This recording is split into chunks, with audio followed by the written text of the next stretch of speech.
teu amor. Com o teu amor onipotente,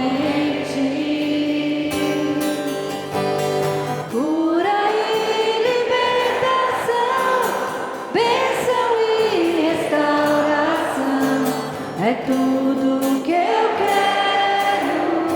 A tua poderosa ação em mim. Todo mundo age com poder. Age com poder. Senhor Jesus, age com poder, precisamos, Senhor. Poder.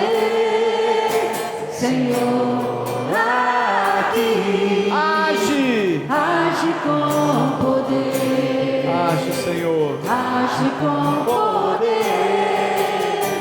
Age com poder. Senhor Jesus. Olha, hoje eu fui orar por um caso bem complexo de enfermidade. E depois que eu tinha rezado, eu estava assim muito contrito, porque eu tenho um desejo imenso de que Deus faça milagres, que todos sejam abençoados, que todos sejam curados. Não é? É uma coisa de Deus, um sentimento profundo mesmo. E aí eu peguei um dos nossos livrinhos de oração e falei para a moça jovem, né, uma esposa jovem, e disse para ela assim: olha, você vai fazer a oração de libertação na tua casa, e depois, né, que nem um médico dando um remédio espiritual, né? E você vai fazer cerco de Jericó, nós não vamos entregar os pontos não, nós vamos lutar. Escrevi ali para ela. E aí ela disse: quem é o livro? Eu falei: o livro foi eu que fiz a coletânea das orações. Ela falou: então assina para mim. E aí eu ia assinar, falei: o que eu vou escrever? E aí eu me lembrei de uma frase de Santa Teresa de Jesus e escrevi: a oração é a fraqueza de Deus e a fortaleza do homem. Então, gente, a única maneira da gente chegar até Deus para algo que... E veja, Deus não quer ficar intervindo no mundo o tempo inteiro. Não é esse o projeto de Deus. Ele criou todas as coisas e entregou-as para nós. Ele não falou assim: olha, toma aí o mundo e fiquem correndo atrás de mim para me resolver as burradas de vocês, os vírus, a dengue, o zika vírus, o chikungunya. Não venha atrás de mim para resolver os problemas. Ele não falou isso. É nós. Ele falou: olha, eu te dou sabedoria para criarem os remédios, para saberem lidar com as ervas, para saberem lidar com tudo. Então o projeto de Deus, extraordinário, vem da misericórdia, vem do Deus que fala: meu Deus, eu preciso ajudar esse povo. Por isso ele chegou ao ponto de enviar seu filho Jesus para morrer por nós. O normal é que a gente conseguisse resolver, que a solidariedade resolvesse os problemas econômicos, que as pessoas se amassem, soubessem distribuir, soubessem dividir, que ninguém roubasse. Esse era o normal. Então como é que eu faço para fazer o que não é normal? Eu preciso mexer com a fraqueza de Deus. Deus tem fraqueza? Só essa. A oração é a nossa força e é a fraqueza de Deus. Ele não resiste. Quando oramos, Ele não resiste. Levanta a tua mão e fala para o Senhor: Senhor, você precisa vir em meu auxílio, minhas coisas, meu trabalho, minha vida, a conversão na minha casa, a mudança de hábitos na minha vida, a transformação da mente. Senhor, faz essa transformação, senão as coisas não vão se arrumar. Cura, Senhor, os corações que já estão feridos, que se ofenderam, que se machucaram. Liberta, Senhor, os que vivem, Jesus, dominados pela depressão, pelo pânico, pelo medo, pela ansiedade, pela esquizofrenia. Vai agindo, Senhor, em todo tipo de ação, mas na minha vida toca. Fala para o Senhor: Senhor, vem na minha vida, vem na minha casa, vem, Senhor, na minha história, vem fazer essa mudança, Jesus, vem no meu trabalho. Apresenta a tua mão para o Senhor, fala: Senhor, hoje eu estou sofrendo, e eu sei que o Brasil está sofrendo, que muitos trabalhadores estão desempregados, muitas empresas estão padecendo. Oferece tua mão e fala: Senhor, venha em meu auxílio, Tu és Deus. Olha, Senhor, eu preciso de Ti. Senhor, eu preciso de Ti. Eu não tenho como resolver tudo sozinho, Senhor. Não tenho. Que os cegos vejam Sua face. Que os cegos vejam Sua É isso, face. para curar mesmo. Que os surdos ouçam Sua voz. Que os surdos ouçam Tua voz. Passa agora aqui, Senhor. Passa agora aqui, Senhor, e toca com a Tua mão. É tudo. Tudo que eu quero. A Tua poderosa. Tua poderosa ação em mim. Age com poder. Age com poder. Agora é oração. Jesus. Age com poder. Senhor, Senhor, aqui. age com Age poder. com poder. Age, Senhor, com Teu poder. Age com poder. Olha lá, Age com poder. Senhor Jesus. Vamos nos sentar. Quero partilhar esse texto da Sagrada Escritura. E ele é um ensinamento importante para nós todos. Para nós todos. A gente já partilhou aqui como é difícil a gente conseguir mudar. Né? Jesus mesmo vai enviar o seu Espírito Santo, porque nem ele, durante os 3 anos de ministério, e nem mesmo lá com seus 30 anos, conseguiu mudar as pessoas. Foi preciso que viesse o Espírito Santo. E já estava profetizado, Ezequiel já dizia que era preciso arrancar o coração de pedra para colocar um coração de carne, que era preciso transformar a mente, que pudesse transformar o nosso entendimento. Só Deus pode fazer isso, e Ele tem que fazer por dentro. A gente tem que aceitar Jesus como Salvador, e o Espírito Santo tem que vir na nossa vida, senão a gente não muda, a gente tem muita dificuldade de mudar. Mas para mudar, além de precisar desta graça extraordinária, é preciso também uma ação que eu quero partilhar com vocês hoje, que eu achei que ela vai nos falar muito, porque o Senhor nos quer melhores.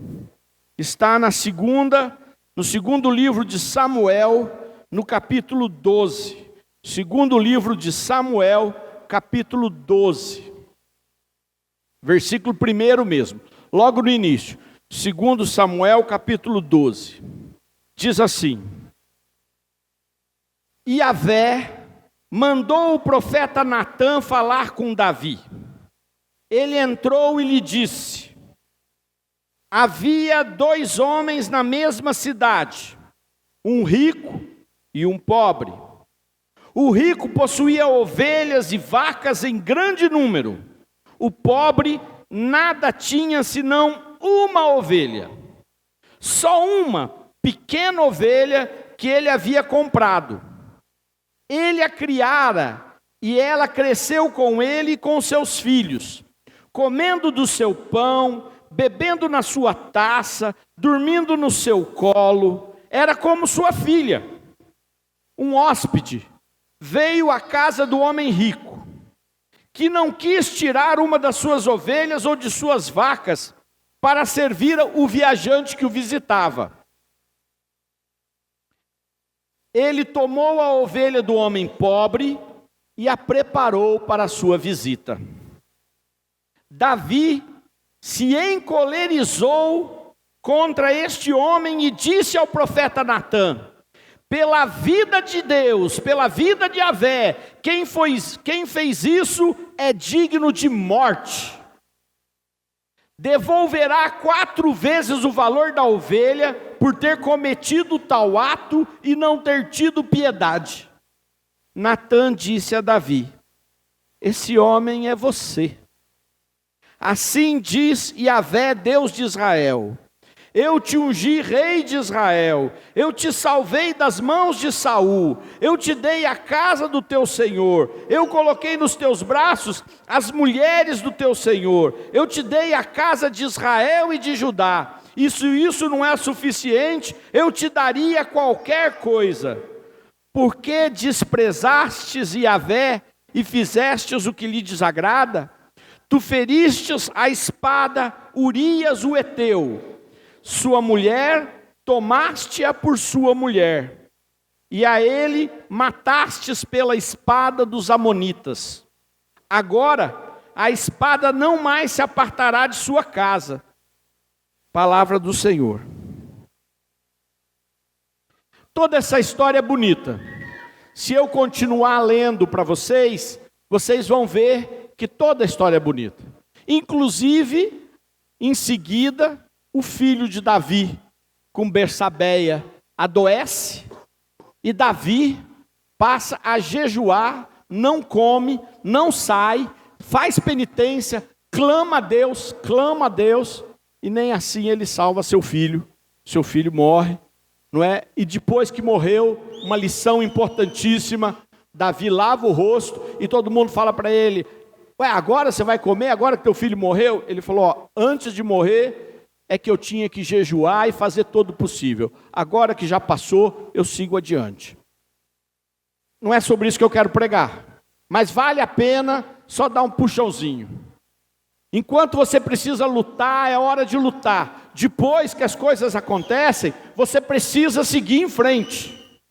Está ouvindo? Não dá para ficar chorando mais. É difícil para entender isso ou não?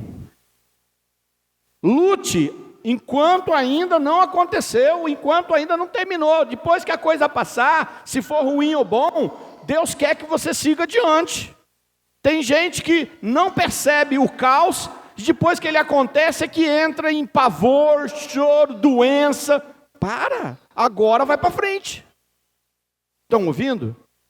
Mas não é isso que eu quero falar com vocês de forma especial hoje. O que eu quero falar é sobre a história de Natã. E é fantástico, não é? Imagina que Davi é rei, pode mandar matar todo mundo. Ninguém pode ir lá e falar as verdades na cara dele e sair vivo, ele pode mandar matar. Natã, o profeta, pede uma audiência e espera. Quando Davi manda chamá-lo, ele chega e conta essa história. E é uma história que indignou Davi. Ele falou, olha Davi, um homem rico, tinha um monte de vaca, um monte de ovelha, recebeu um hóspede. O pobre tinha uma ovelha, tinha cuidado só dessa ovelha, a ovelha era como sua filha. A ovelha comia no seu colo, tomava da sua taça, comia do pão com seus filhos, era toda a riqueza que ele tinha. E aí o rico vai lá, toma a ovelha do pobre, para fazer para a visita dele. E Davi fica indignado, e diz, quem é esse cara que eu vou mandar matar já? Quem é esse cara que ele vai ter que pagar muito caro por isso? Diz quem é. E aí, Natã diz, é você. Aonde eu quero chegar?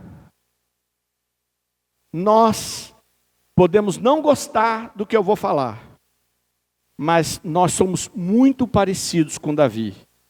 A gente tem muita dificuldade de ver os nossos erros, as nossas fraquezas.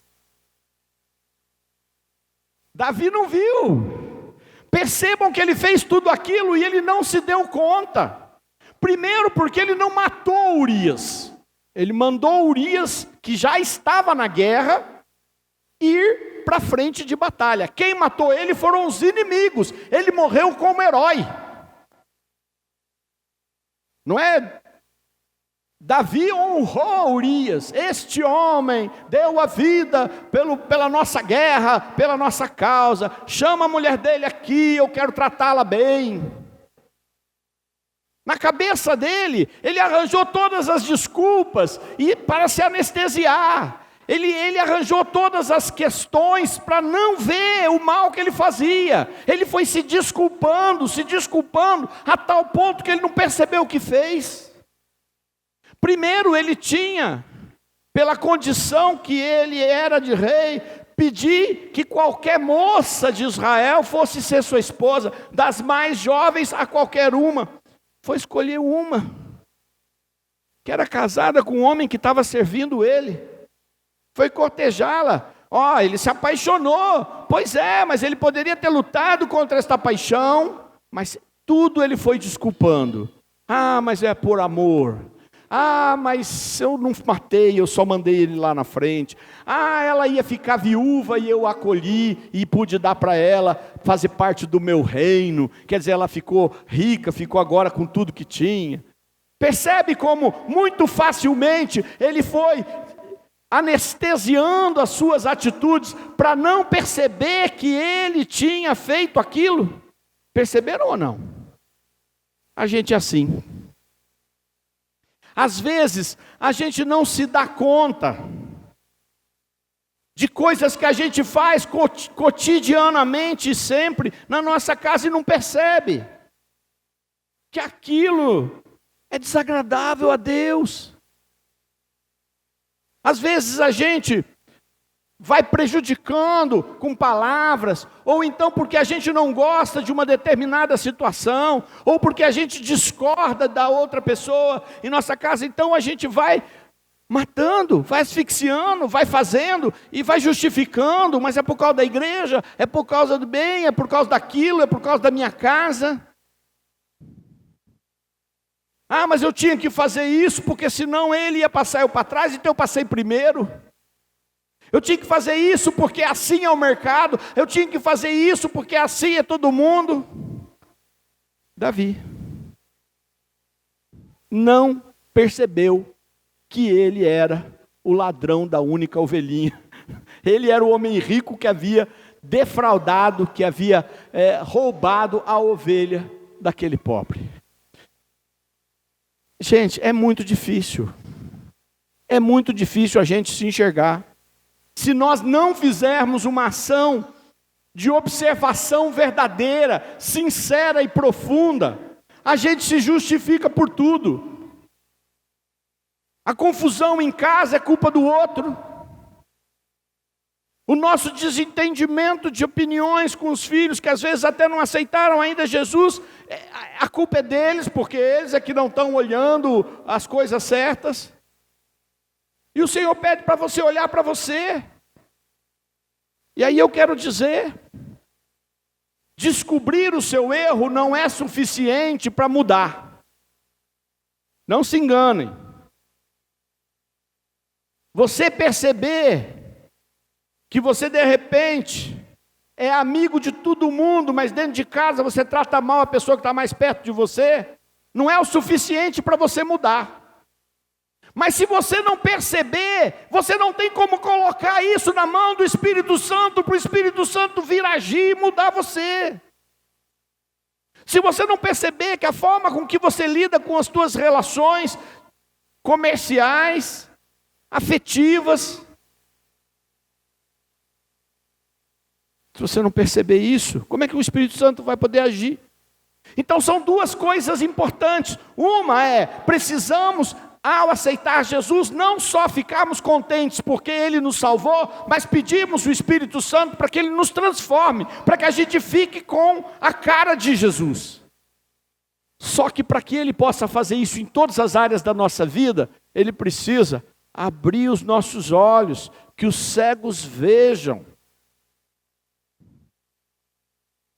Passa a mão no teu olho assim e fala, que eu veja.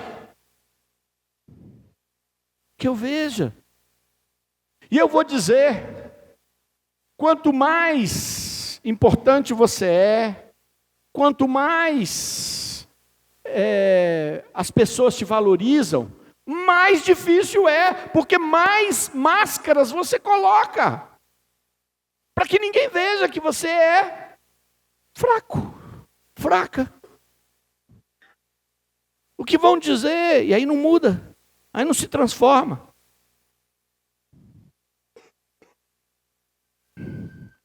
É um caso bastante complicado. Um dia, há muito tempo atrás, um jovem me procurou eu estava na missa, lá na catedral, na missa das 6 horas da tarde, e esse jovem me procurou e disse que precisava falar urgente comigo, que era uma questão de vida ou morte. E eu disse para ele, olha, então, onde é que você mora? Né, que eu vou te levar para casa e no caminho você me conta, porque eu tenho meus horários e tal. E aí ele disse, entrou e rodeou, depois ele disse assim, olha, é o seguinte, eu tenho uma perturbação na minha sexualidade, e de dia eu sou uma pessoa, de noite eu sou uma outra pessoa, e saio pelas ruas fazendo programas.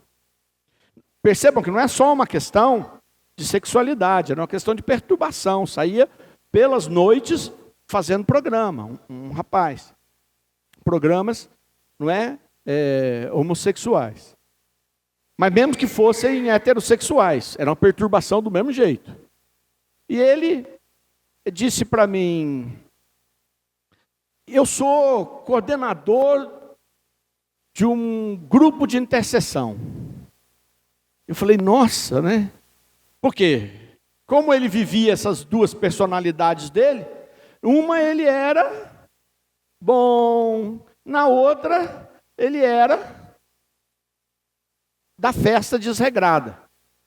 Mas até aí eu fiquei ouvindo com muito carinho. E eu estou falando isso porque ele me autorizou a falar, viu? Então, né, apesar de que ele ter me autorizado, eu podia até falar o nome, mas não vou falar porque não acho que edifica. Mas me autorizou. E aí eu disse para ele, mas por que você me procurou agora? Ele disse, porque eu trabalho numa UTI, naquela época, né, isso já faz anos, na cidade dele, eu trabalho na UTI, e das pessoas que está lá em coma, quando eu passo, fala meu nome de guerra. E eu fiquei apavorado, com medo de descobrirem esse meu outro lado, e fiquei com vontade de matar o doente, em coma. Para o doente que estava em coma, e que quando ele passava, diz ele, falava o nome de guerra que ele usava. E aquilo foi deixando ele muito mal, e aí ele me procurou porque ele falou, eu tenho medo de matar. Aí a situação dele tinha se perdido totalmente. Quer dizer que até aquele momento, ele ainda não tinha achado que ele precisava de cuidar de si mesmo, que a vida dele estava toda confusa, estava toda arrebentada. Mas Deus provavelmente se utilizou até daquela situação, daquele enfermo em coma, e aí ele me procurou, e eu disse para ele, e o que você quer? Porque você é quem tem que decidir o que quer. E ele disse assim, eu não quero essa vida, não quero. E aí nós começamos um longo trabalho de oração, eu, a minha esposa junto. Ele era o 11º filho, não é, de uma família onde tinham 10 homens. Ele era o caçula.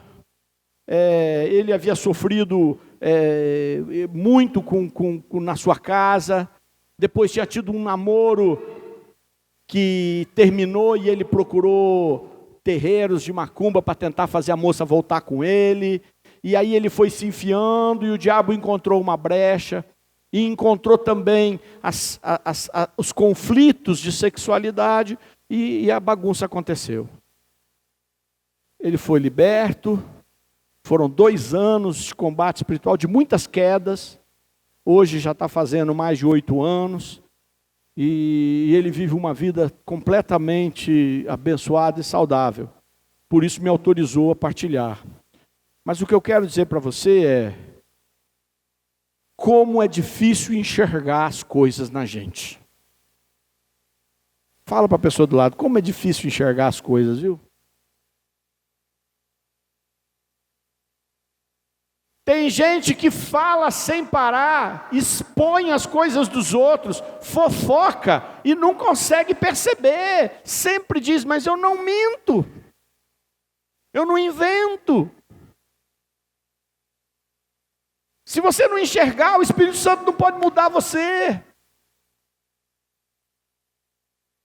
Tem gente que é dominado pela mentira mesmo, mas sempre acha que não foi ruim, que era porque isso, por causa daquilo. Como o Espírito Santo vai mudar você? Tem gente que é violento, que é violenta também. Como o Espírito Santo vai mudar você? Tem gente que é avarento, vive morrendo de medo de que vai passar necessidade, gruda no dinheiro, a família inteira vive sofrendo. E às vezes você tem, ou às vezes não tem tanto, mas tem para não ter que viver daquele jeito e todo mundo tem que sofrer na tua mão. Às vezes você é alguém que gasta tudo e todo mundo tem que se matar para ficar cobrindo teus pepinos, e você não percebe, você tem sempre uma desculpa, é a sociedade de consumo, é o capitalismo, é o governo, sei lá quem mais é. Claro que essas coisas todas são verdadeiras, mas você precisa olhar para você e descobrir. E eu vou dizer para você de coração, porque eu posso falar de mim mesmo. Eu não tenho só uma coisa não para mudar, eu tenho um monte de coisa que eu vejo e às vezes falo, meu Deus, eu preciso mudar isso, senão eu vou ser uma pessoa insuportável. Senão eu sou uma pessoa intragável. Então Jesus vem e auxilia a minha fraqueza, senão eu sempre acho que aos outros, igual Davi. Cadê esse cara que pegou a ovelhinha, porque eu vou mandar como rei, não é? Prender ele. É você mesmo. Que a parábola de Natã sirva para nós. O Espírito Santo quer te dar força para mudar a sua vida. Deus quer curar, Deus quer abençoar, Deus quer derramar graça sobre o teu trabalho, mas tem coisas que Ele precisa fazer na sua vida. Aponta o dedo para o seu irmão e fala, Deus precisa fazer coisas na sua vida. Na sua vida. Agora olha para a sua mão, vê que 3 dedos ficou voltado para você e diga amém. Amém.